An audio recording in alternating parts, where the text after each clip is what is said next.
महाराष्ट्रामध्ये विधानसभा निवडणुकीचे बिगुल वाजले असून आचारसंहिता लागली आहे। या पार्श्वभूमीवर महायुती आणि महाविकास आघाडीच्या दोन्ही पक्षाकडून जोरदार तयारी सुरू केली जात आहे। त्याच पद्धतीने बहुचर्चित असलेल्या पंढरपूर मंगळवेढा मतदारसंघात सुद्धा भाजपचे विद्यमान आमदार समाधान आवताडे यांच्याकडून विधानसभेची सुद्धा तयारी सुरू आहे। तसेच सोलापूर जिल्ह्याचे माजी आमदार प्रशांत परिचारक हे देखील यावेळी विधानसभेच्या मैदानात उतरण्याची शक्यता वर्तवली जात आहे। त्या अनुषंगाने ते पंढरपूर मंगळवेढा मतदारसंघात कार्यकर्त्यांच्या भेटीगाठी आणि बैठका घेत आहेत। या बैठकीदरम्यान विद्यमान आमदार समाधान आवताडे यांच्या पांडुरंग परिवाराच्या कार्यकर्त्यांकडून आवताडेंची मंगळवेढामध्ये दमदाटी सावकारकी तसेच पांडुरंग परिवारातील टेंडरच्या माध्यमातून कार्यकर्ते फोडण्याचा प्रकार सुरू असल्याचे गंभीर आरोप बैठकीतून आवताडेंवर केले जात आहेत। तसेच काल वाखरी येथे सद्गुरू मंगल कार्यालयात झालेल्या बैठकीत युवक नेते प्रणव परिचारक यांनी अभी नहीं तो कभी नहीं असा एल्गार करत जवळपास निवडणूक लढवण्याचे संकेत दिले आहेत। या सर्व गोष्टीवर आज आवताडे कट्टर समर्थक विनोद लटके यांनी सोलापूर व्हायरल न्यूजशी संवाद साधत आवताडे गटाची भूमिका स्पष्ट केली आहे। यामध्ये त्यांनी पांडुरंग परिवाराच्या नेत्यांकडून कार्यकर्त्यांचे काम झाले नसल्याचे ते आमच्या संपर्कात आहेत। तसेच पंढरपूर मंगळवेढा मतदारसंघात आवताडेचा बोलबाला असल्याचं देखील त्यांनी सांगितले। तर पाहूया काय म्हणाले ते। नमस्कार, मी सोहन जयस्वाल। आपण पाहतात सोलापूर वाहिनी चॅनल सामर्थ्य संवादाचे। आणि महाराष्ट्रामध्ये विधानसभा निवडणुकीचं बिगुल वाजलेले आहे, आचारसंहिता देखील लागली आहे। त्या पार्श्वभूमीवर महायुती सरकार असो किंवा महाविकास आघाडी अथवा झरांगे फॅक्टर या सर्व गोष्टीकडून जोरदार मोर्चेबांधणी आणि तयारी सुरू आहे। त्याच पार्श्वभूमीवर आज आपण चर्चा करणार आहोत।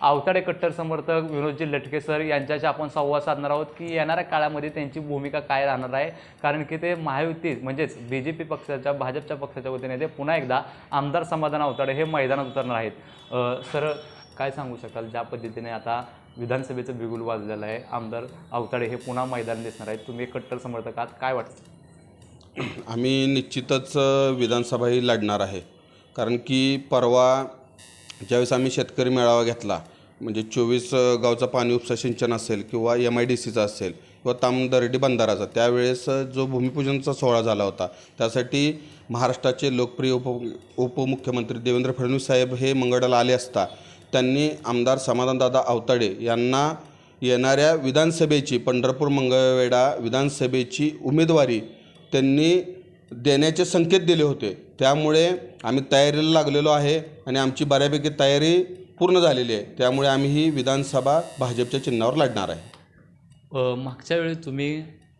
परिचारक तुमच्यासोबत होते, आता तेच परिचारक आता त्यांचे कार्यकर्ते असतील किंवा परिचारक गट असेल हा अग्रेसिव्ह झालेला आहे, ते देखील मैदानात उतरायच्या तयारीत आहे। आणि गावभेट घोंगडी बैठक असतील, गावभेट दौरे असतील यांचं चालवलं आहे आणि 2 दिवसात ते डिक्लेरेशन करणार आहेत। मग त्याचा कुठंतरी फटका असं तुम्हाला बसेल का?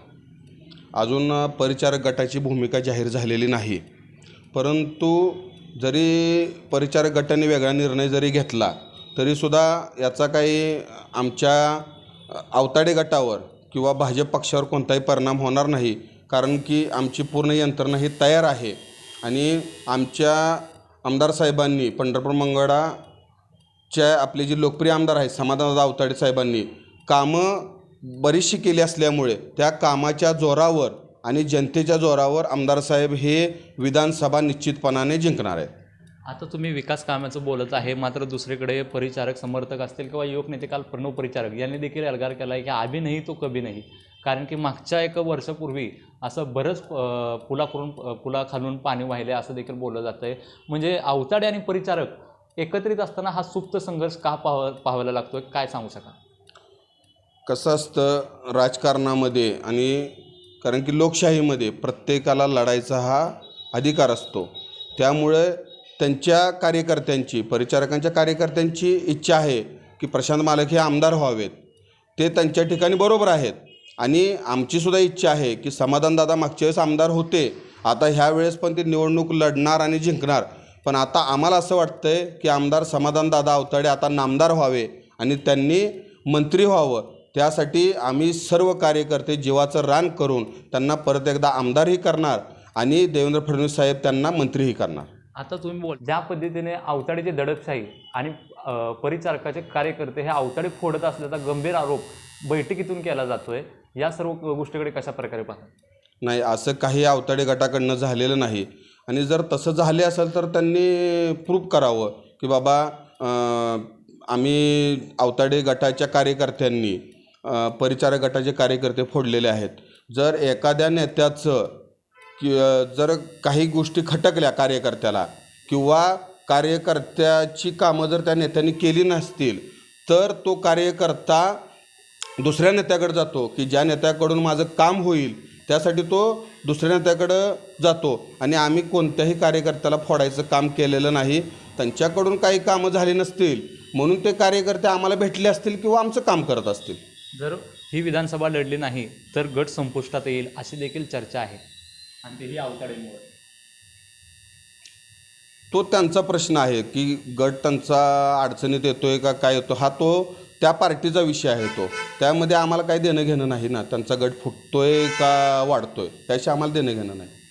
मंगळवेढ्यामध्ये अवताडेंकडून दमदाटी आणि सावकारकी केली जाते असे अनेक वेळा बोललं जातं आहे. पांडुरंग परिवाराच्या बैठकीमध्ये नगरसेवक रानगट यांनी सुद्धा मंगळ्यातील सावकारकीचा मुद्दा समोर आणला की बाबा अवताडेंची मंगळ्यात सावकारकी आहे, दमदाटी आहे. या सर्व गोष्टी पुढे विधानसभेच्या तोंडावर येत आहेत. काय वाटतं? आमदार साहेबांनी किंवा अवताडे परिवारांनी कोणतीही दमदाटी केलेली नाही. आत्तापर्यंतचा जर तुम्ही इतिहास बघितला, मंगळवेढा शहर असेल किंवा मंगळवेढा तालुका असेल, तुम्ही जर तिथल्या लोकांकडून माहिती घेतली तर समाधान दादांसारखा शांत आणि संयमी माणूस आणि सर्वांना सांभाळून घेणारा माणूस आत्तापर्यंत कोणीही झाला नाही असं मंगळवेढा आणि पंढरपुरातील जनता म्हणते. आणि राहिला दमदाटीचा विषय, जर आम्ही दमदाटी केली असेल तर त्यांनी दमदाटी केल्याचं प्रूफ करावं की बाबा अवताडेंनी किंवा अवताडे गटातल्या काही कार्यकर्त्यांनी आम्हाला दमदाटी केलेली आहे. हे आपला भारत देश हा लोकशाहीवर चालतो.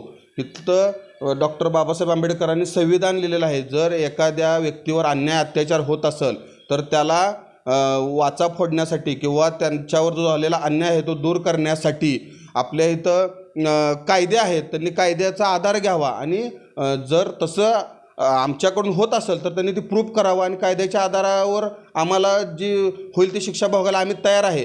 फक्त त्यांच्या पायाखालची वाळू सरकल्यामुळं आमदार साहेबांवर किंवा आमदार साहेबांच्या कार्यकर्त्यांवर काही तर बेछूट आरोप केले जातात असं माझं म्हणणं आहे. सध्या महाराष्ट्रात शरद पवारांची क्रेज वाढलेली आहे, तुतारीची क्रेज वाढली आहे. लोकसभेनंतर विधानसभेमध्ये पवारसाहेबाचा बोलबाला दिसून येत आहे. एकीकडे महाविकास आघाडीकडून पवारसाहेबाचा बोलबाला तर दुसरीकडून झरांगे पाटील यांचा झरांगे फॅक्टर मराठा आरक्षणाचा सुरू आहे. त्याबाबत असताना महायुतीला कुठेतरी आमदारकीच्या लोकांना फटका बसेल अशी चर्चा आहे. मग पंढरपुरात असं काही घडेल का? नाही, असं काही पंढरपुरामध्ये घडणार नाही. कारण की आमदार साहेबांनी सर्व जाती धर्माच्या लोकांना एकत्र घेऊन आत्तापर्यंत 3.5 वर्ष झालं हा कारभार केलेला आहे.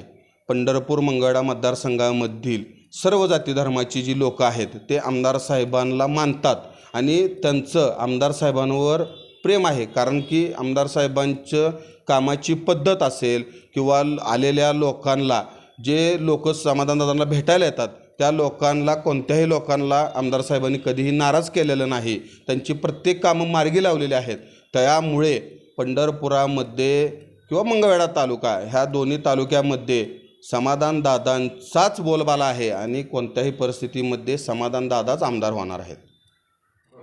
एकंदरीतच विधानसभेच्या पार्श्वभूमीवर त्यांनी त्यांची भूमिका मांडलेली आहे. आमदारच नाही तर नामदार करून मंत्रिपद करण्यासाठी सर्व कार्यकर्ते एकत्र येऊन प्रचार करू आणि आमदार अवताड्यांना निवडून आणू असं त्यांनी सोलापूर वाहिनीच्या चॅनलच्या माध्यमातून सांगितलेलं आहे. तर पाहूया काय होते ते. कॅमेरामॅन संतोष खेलारीसोबत मी सोहन जयस्वाल, सोलापूर व्हायरल, पंढरपूर.